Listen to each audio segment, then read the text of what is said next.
The design goal for the interior of the XJ was simple elegance.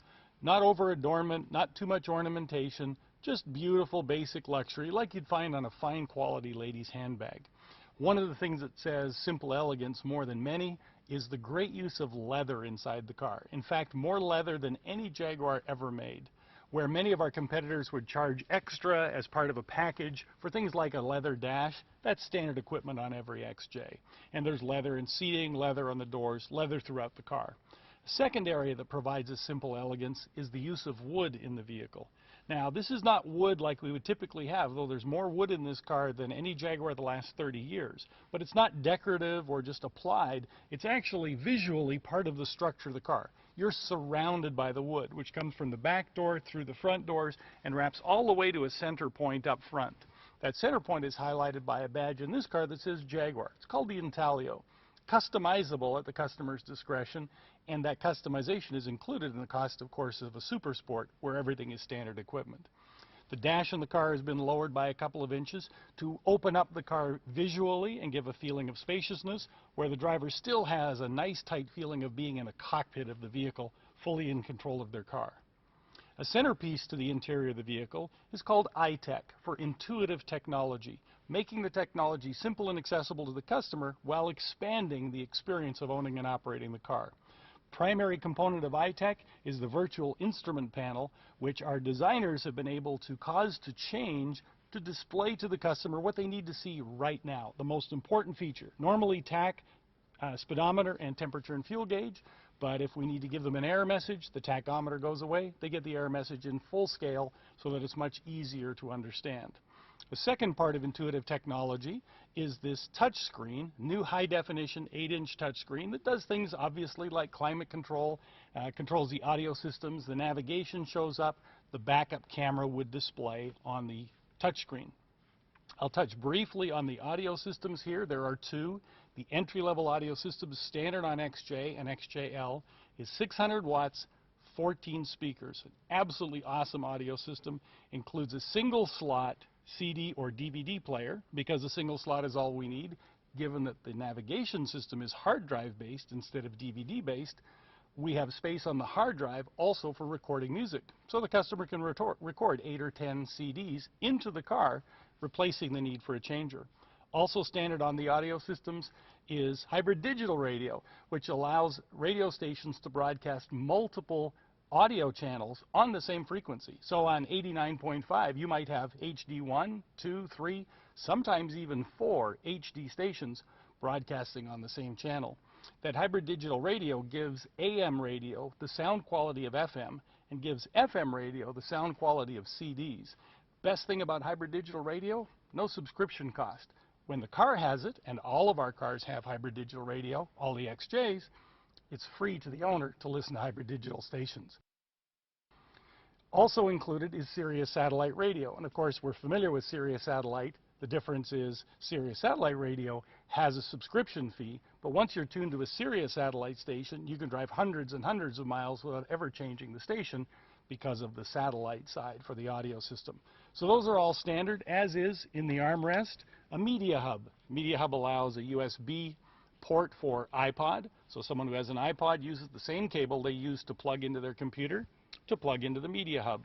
Gives them full control of the iPod through voice command, through the touch screen, through the direct buttons. There's a separate USB port for non-iPod type MP3 players, as long as they're USB compatible, 3.5mm plug for any other kind of device, and a power supply if the device they have, not the iPod, that would be charged through the USB, but any other device could be charged through the power connection as well. So that gives us kind of an overview of the basic sound system, and by basic, 600 watts, basic's a little bit of an understatement. For the customers who want more, there's the Bowers & Wilkins audio system. Bowers & Wilkins is a 1200 watt, 20 speaker system, unbelievable sound quality, and we talk in a separate session about the things that make the Bowers & Wilkins speakers so special to the consumer. Now when we look around the vehicle interior, beyond the technology, the leather, and the wood, there's some other things to point out.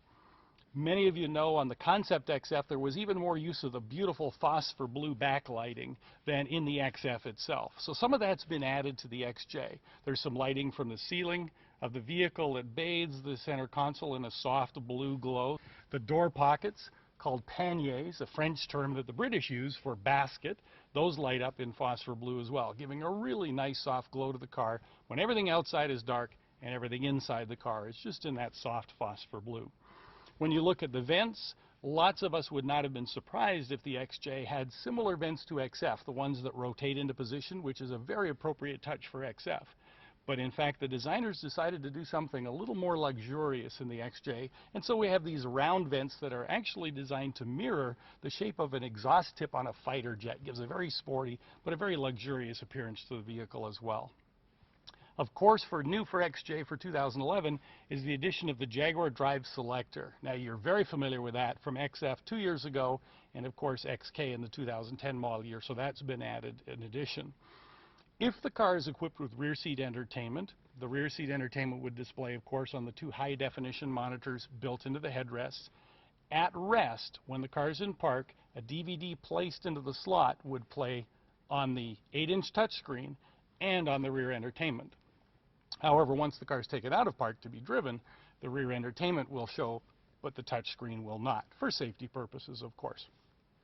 So any car that's equipped with rear entertainment gets to see it in 3 positions. Should point out, if the car doesn't have rear entertainment, you still can watch a DVD when the car is stationary. You just don't have it for the rear seat passengers.